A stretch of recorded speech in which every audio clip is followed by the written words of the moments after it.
really what we're talking about are just networks of relationships and networks of talent and networks of knowledge. Hello, this is Michael with Field Tech Academy. In today's video, I'm going to be sharing a conversation that I had with Jeff Novotny, the Director of Marketplace Provider Operations at Field Nation. We discuss what technicians want, what technicians need, and struggles that new technicians face. Let's get into it.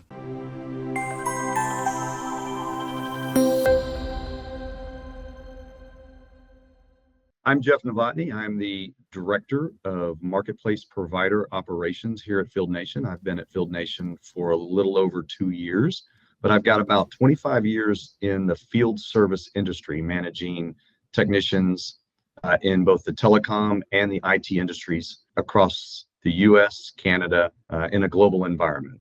Excited to speak with you today, Michael, regarding Field Nation and the opportunities we have with providers joining our network. My name is Michael Fiery, and I'm with Field Tech Academy. I am also a Field Nation provider. I've been on Field Nation since 2011, and I've done hundreds of thousands of dollars worth of business on Field Nation. So I have several years of experience being an employer as well as a technician. I teach technicians about this industry because a lot of them don't even know the industry exists. So a lot of times Right. Field Nation is their first exposure to it. I'm just fascinated by that medium and the use of YouTube and how folks get involved in it and provide the content that's out there. Because I'm a consumer of it. Right. Like I'm a consumer of whether I'm looking at field tech information or I'm just working on my truck. I consume the information that's out there and I love it. That's been so funny. Like on some of my videos, you get the haters that'll comment and they'll be like, anybody that gets their information from some YouTube channel doesn't deserve to be a tech. And I'm like, this is the new world. That's the information sharing. You're absolutely right. That's how you knowledge share. And that's the network. That's the beauty of networking. And actually, that is probably a great way to start and talk about how really what we're talking about are just networks of relationships and networks of talent and networks of knowledge. You obviously are diving into the network of knowledge with your channel. And what is Field Nation? What do techs need in just in general in the industry? And we have a network as a marketplace of buyers and providers, and how do we connect those? And I think everything is really just getting into those networks and just kind of exploring them. So I use the network again as for knowledge as well. Mm-hmm. The YouTube network, it enhances my life at work. It enhances my life at home. I even use it from a technical skill set, like even Excel spreadsheets. Like I go out there and I learn how to do Excel. So does that mean I'm not a good business acumen because I have to go to YouTube to figure out how to write this complex formula? No, I'm just learning. So I certainly do appreciate you. And I certainly appreciate you taking the time to do this. I think this is a win-win for Field Nation and for you. And actually all the techs out there that are trying to get into the industry and learn and figure out, how to get into the industry, how to survive in the industry, and how to grow their business in the industry. I think this is a fantastic way to do this. So, all right, Michael. So as we start talking about the providers that are out there in Field Nation, I am very curious from your perspective, because I know you talk to a lot of techs a lot of times. As we talk about what techs, as they approach the marketplace, what do you feel like they need to know? First of all, what do techs want out of the marketplace? And then what do they maybe need to know to access the marketplace and be successful in it? Is there any kind of high level themes or things that you hear from techs? Well, I feel like a lot of the techs, especially the new techs, really struggle with getting tickets up front. They'll come into the platform and they'll bid on tickets and they'll bid on tickets, and they feel like they're not getting any tickets assigned to them. And I'm sure that's hard, even, because I try to think of it from the buyer perspective too. Because I've been a buyer in the past. I used to have a national network of technicians before OnForce and Field Nation and all these platforms existed. And I built that up, and it's always a question of, can I trust this tech to do the job? Can I trust that they'll show up? I mean, that's always the first thing. Will they even show up? So from a buyer perspective, I'm sure it makes them a little nervous to assign a ticket to a tech they've never seen before, has no ratings, and they can tell is new. But of course, then on the flip side, a new technician is trying to get established. So it's a catch-22. You've got both sides of the equation. The guy, I think that the technician is just trying to get out there to make either maybe some extra money or hopefully get themselves established where they can make a living off of Field Nation and in this industry. That's interesting. I know from our perspective, we see techs coming in, and I would say probably the biggest theme for the providers that are signing up is they're absolutely hungry for the work. They want the work, they want the experience, they want how do I fast track to get the experience that I need to build my customer relationships, my customer network. I know it can be frustrating right out of the gate when they're starting because they want to start at the top. Everybody wants to start at the top, but you have to build that momentum.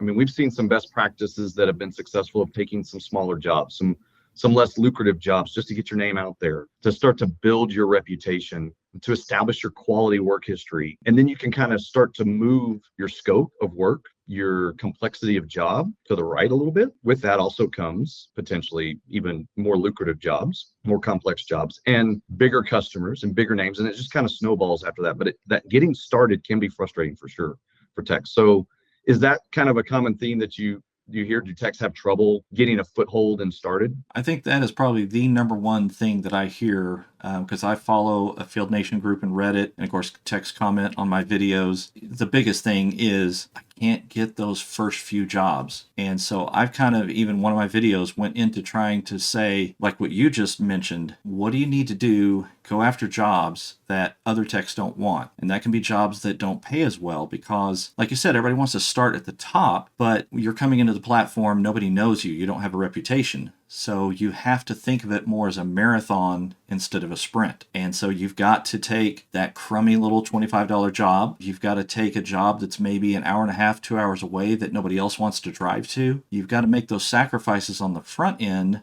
to establish yourself, to establish your reputation. And of course, the next step in that is to actually do the job, do it well, and get yourself a rating from the buyer by being excellent. That takes time. It's not going to be a fast process. I agree. I think patience is key right up front. I think another key is really put some investment in marketing yourself, making sure that your profile is fully up to date and accurate and easy to read, professional pictures, and when you're requesting work, professional outreaches, perhaps even in the messages that market yourself to try and catch the attention of buyers. I would also suggest that maybe for your profile, making sure you're aligned with industry requirements that are out there. There's a lot of demand for the right licenses, the right certifications, and making sure those are uploaded and accurate on your profile. Once you do get a job, though, I think that there's some things that techs need, if they're technically sound, in addition to their technical skill sets, that actually win over buyers in the long run and can start to build that network of buyers. So to your point, they start with the less lucrative jobs, but if they attack those, they provide the greatest quality that they can at those jobs. Those jobs will grow. But what does that quality mean? And I kind of look at it from kind of what the techs need to know. I think I call it kind of my 3 C's.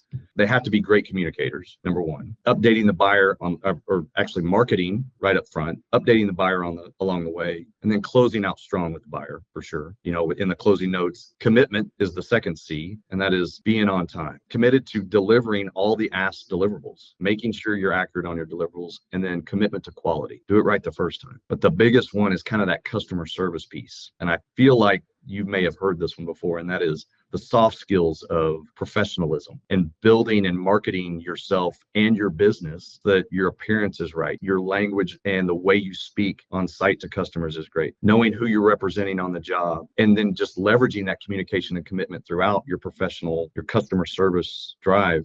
Do you see techs as that being a good skill that techs have, or a common skill rather, not a good skill, but a common skill that techs have? And are they more successful than others that don't have that? I think the soft skills are critical. And what's really sad is a lot of times, and especially in real life, a lot of people don't give you that feedback to tell you when your soft skills are lacking because they don't want to hurt your feelings. So a lot of guys don't get it because they just don't know that they are lacking those soft skills. They don't know how to communicate to a buyer in a way that presents professionalism. Some guys will show up on a job site and they will be wearing shorts and ball caps and things like that. And yes, they might have the skill set to do the job and be able to do it right, but there's an element of showing up looking professional that passes through from the site to the buyer. But sometimes guys don't listen and they don't realize how just these little things, it's the death of 1,000 cuts. like you said, they're not reading through the instructions to say, okay, I need all these deliverables. So I need to make sure I've got this photo, the before photos, the after photos, and that they're the photos that the buyer wants. And like you said, the communication factor is huge. Being able to respond to them, when they make a phone call to you to check status. Guys get annoyed when these buyers call and say, hey, it's, been an hour and a half, just checking in to see how you're doing. That annoyance comes through in your voice. You can't let that happen because, again, these are humans on the other end of the phone. And I think we lose track of that as techs working on a marketplace like this. Is we forget that there's humans involved, that this isn't just some program, that there's a buyer on the other end that's a human being, and they're going to remember and they're going to see how you treated them, and that's going to play into whether you get a job from them or not. I love it.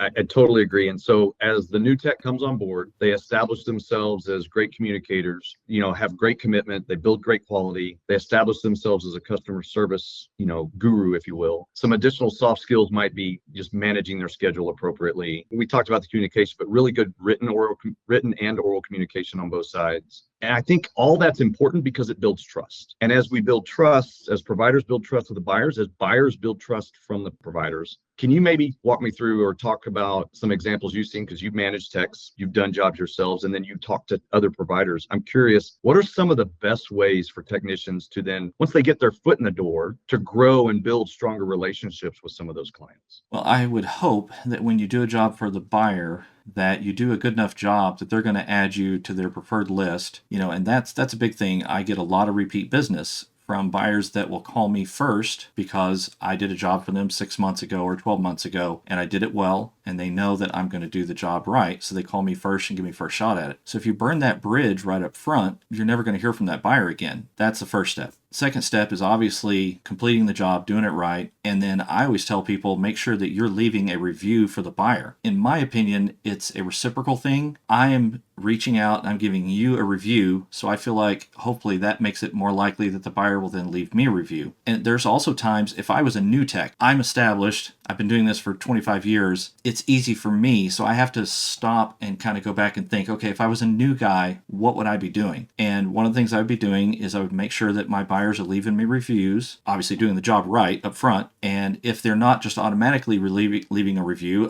reach out to them. There's nothing wrong with picking up the phone and saying, hey, I'm a new tech. I'm trying to get established. Would you mind leaving a review for me?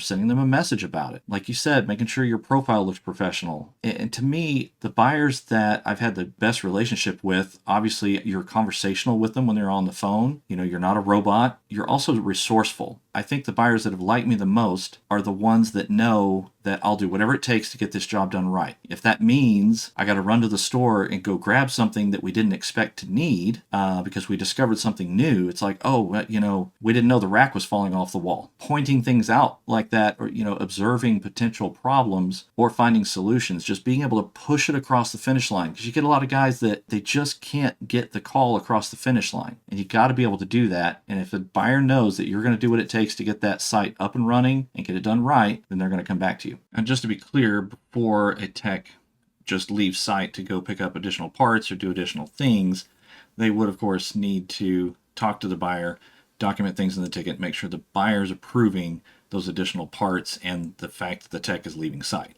Have you ever seen where techs maybe overextend and take jobs they shouldn't have because they were desperate to try and get their foot in the door? And would you suggest that that's a good risk or a bad risk? Oh, that's a good question. I'm mostly self-taught. I didn't go to a trade school to learn tech. I didn't go to college to learn tech. I went and I got a business degree, so that gives me soft skills. That gives me, understanding of how to run a business. I grew up out in the country. I worked on cars. My dad taught me how to problem solve and critically think. And that is a skill set that I think you have to be a tech. So then the question is, how far do you push that when you're taking service calls? You can obviously get yourself in over your head and not be able to do the job. So there's a balancing act in there. To me, what I feel like you need to have is you need to have the right tools. So you need to understand what tools you're going to need for that task. If it's a network rack and stack, you're going to have a laptop. You're going to have a console cable. You're going to have putty software. You're going to have a hotspot. And maybe that's something that Field Nation or even, and I try to do this on my channel, is to do videos on tool setups. to say, hey, if you're doing rack and stack, you need these tools. If you're doing cabling, you need these tools. If you're doing point of sale, you need these tools. Because if you at least have the right tools, that's a big step towards doing it. Because if you don't have the right tools, you're not going to be able to do it, even if you know how to do it. Most of the buyers provide really excellent tech support. So for most of your issues, your tech support can walk you through it, but you got to be willing to call them and say, hey, I'm hitting something here that I don't really quite understand.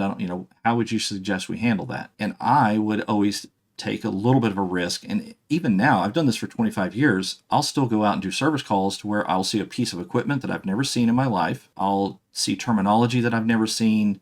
I'll get buyers that ask me to do something that I've never seen. And most of the time, because I've got that foundational knowledge and the tech support, it's not a big deal. To me, something like cabling is probably one of those things to where that's the hardest to bluff on. If I'm doing a rack and stack, tech support can probably walk me through getting that switch into the rack, walking me through the connections, walking me through my laptop setup. I think tech support can do that. But when it comes to something like cabling, that's not something they can guide you on because they can't see the building. They can't see the ceiling. You've got to at least have some construction knowledge, electrical knowledge, or past history doing some cabling so you know how to get the cable from point A to point B in that building safely and to make it look nice. So yes, in answer to your question, I think you do have to take risks to a point. You just have to be careful not to overextend yourself and take on things where you don't have the tools for it, or there's just no chance you're going to be able to pull it off. I think it's interesting, your comments earlier about being a problem solver, right? And your technicians should generally be problem solvers. And then combining that with the idea around risk and new equipment, which, by the way, technology is always evolving. And so for any technician to say they know it all, we know is a false statement, because technology, every day something new is out. So we're always in this industry learning, and that's okay. Managing that risk at the same time you're problem solving is a delicate balance. But then we also talked about why it's important to build a customer base. So providers want relationships with buyers, but I think it's important to know that buyers just as much want relationships with providers for that exact same thing that you talk about. Is I need a problem solver that I can trust, and I need somebody that is willing to learn technology as it evolves with me as a buyer, so that I can continue to service my end clients. And that relationship goes both ways, establishing trust, buyer to provider and provider to buyer, which I think is a huge opportunity if once techs get past the initial steps of getting themselves established, marketed, and foot in the door. What are some of the big opportunities that you see techs when they have those relationships? How does a marketplace like Field Nation benefit them in the long run? I think that there's a lot of benefits because especially for an established technician, there is a lot of repeat business. There are a number of buyers that will call me on the phone before they ever put a ticket publicly on Field Nation. They will call me and they'll say, hey, we've got a job coming up next week where we need to have a router installed or AP swapped out or whatever. Are you available sometime next week to do this? And they will just directly route the ticket to me. So the platform as a whole, like a new technician, would never see that. And that's a challenge of being a new tech, but the benefit of being an established tech is those relationships bring you work on a consistent basis. They're going to come to me first, and the overall platform is never going to see those tickets. I love that feedback, and you just basically put the exclamation point on the relationship. When you have that kind of direct contact and running it through the platform, I think another thing that I've seen, and in talking to some providers, is some of the benefits of that independent contractor on the platform is not only those relationships, but the lifestyle, the freedom to choose the work that you do, when you do the work, how you solve the problem, not just solving the problem, but how you solve the problem, just the creativity in solving the problem of whatever work you're working on. You can choose the buyers you work with, the partners, even laterally, the providers you partner with. As you establish yourself, you can choose which jobs you take based on pay. You can choose which jobs you take based on location. Basically, you're choosing your own path to grow your business. And I think, again, foot in the door, building the relationships, and then owning your path as an independent contractor is a lot of the value that I see. I'm curious, do you ever see feedback like that from techs that have long time, even in your own experience? Have you felt that freedom? Jeff, I think that freedom is a huge deal to most technicians and to myself. That's one of the main reasons I am self-employed and I am an independent contractor. I've wanted to be an entrepreneur since I even knew what an entrepreneur was. I've tried different endeavors over the years to become self-employed. I made mistakes along the way. I'm now at a point where I feel very confident in my ability to make a living as a self-employed person. What I'm trying to do at this point is to teach those coming up behind me, those that are just getting started. I want them to be able to learn from my experience to avoid some of the mistakes that I made so they can become successful faster. I have my own small business. I do service tickets for Field Nation buyers. I work with other platforms and even direct clients. All of these things combined give me diversification. That diversification allows me to have the freedom of setting my own schedule and the freedom of setting my own rates. With Field Nation buyers, you have the freedom to set your own rates. If a ticket is being offered at $25 an hour, and if that's not something you want to do, you don't have to do it. But if you're a new tech, then you may want to do that to get your foot in the door, to get your experience up. One thing, Jeff, that I love about Field Nation is that you can always make counter offers. Now, there is a break point. I mean, obviously, if a job's being offered at $25 or $35 an hour, the buyer's not going to accept a counter offer of $60 or $70 an hour. If you have a buyer that's offering tickets maybe in the $50 to $60 range, and you're an experienced tech and you've got an established reputation on Field Nation, then you're going to have a much higher likelihood of getting a buyer to accept a counteroffer of maybe $65 an hour, $75 an hour, or whatever your particular price point is. You also have freedom of scheduling. It's your call whether you take a call or don't take a call, whether you schedule time off or not. Yesterday, I had a funeral with a family member. I knew about it ahead of time, so I was able to simply not bid on tickets for that time frame and take that time to spend with my family and do what I needed to do in my personal life. So as we wrap this up, we kind of come full circle. What advice would you give individuals who are maybe considering a career in IT service for field work? The question is whether you want to be independent or whether you want to get a job. Working on platforms like Field Nation as an independent contractor can give you that independence to help you to earn money while maybe if you may even be trying to build your own business, your own brick and mortar, your own service business with flexibility to work around what you're doing in your life. We talked about earlier how the problem solver, the person that can figure things out, that mentality helps really well in the IT industry. So I would say if you don't really have that ability, this is going to be a more challenging industry for you. The question is, how do you get the skill sets that you need to succeed on Field Nation and these other platforms? Trade schools are awesome. Like, I don't think in today's world that I would do a 4-year degree if I was trying to do this kind of work. I would focus on going to a trade school and getting specific skills. You're going to thrive if you have specific skills like being able to run cable, being able to understand network equipment, because we don't even have to program the equipment most of the time for the tickets that we receive. It's really physical hardware, physical cabling. So you've got these guys that go out and get a CCNA or all these high-level things. They're good, and they can help you in a job marketplace. But honestly, in this marketplace, so much of what we do is physical, and it's nice to know the software, but that's not going to necessarily help you succeed any more than recognizing the equipment. So as a new tech, I would say, if you can do the trade school route and get knowledge, that's awesome. The second thing would be to watch for those helper tickets and those assistant tickets. To me, those are amazing things because you can go to a trade school and learn the ABCs, but until you physically went out there and done a job, it's a totally different world. And so if you can watch as a new tech for all those assistant and helper jobs, you can go out with an experienced tech, watch them work, see how the platform works, see how the paperwork works, see how the interaction with the client works, and see the actual physical work being done. And you're going to learn so much with that will help you in the future to be able to take those jobs yourself. I love it. So I think in summary, I think we're talking about building a base skill set some way through a trade school, through helper tech assistance to get into the industry, then enhance your skills perhaps. If you needed to get those certifications, you could choose to do so. Again, you have that freedom to do so, making sure you're aligning with licenses where appropriately, and then don't bite off too much early, right? So fail safely, get the experience to grow your knowledge, grow in the IT industry, and then over time, that snowball effect will take place. You'll build your relationships with your clients, and you'll have repeat customers. I think you said repeat customers several times throughout this discussion, and I think that's so critical when we're talking about how we build relationships. And what our objective of building those relationships is to have those repeat customers and build the trust. Great conversation, Michael. I really appreciate you taking the time out to have this with me. It's been very educational for me, for sure. Well, good. I really appreciate getting to know you as well. It's been a pleasure, and I hope that this information will help technicians. It's so funny. I have my tagline in my videos, but I always want people to be able to get out there in the field and make money. We do too. We want them to get out there in the field and we want them to make money. The goal of Field Nation is to help buyers find work to do the job and help providers find work to grow their business and to make money. Hey, Michael, great talking to you, brother. Good talking to you.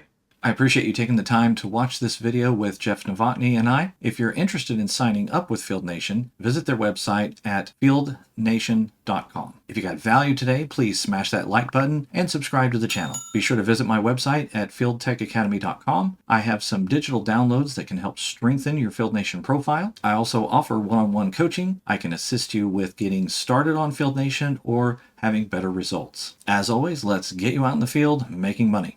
I'll see you in the next video.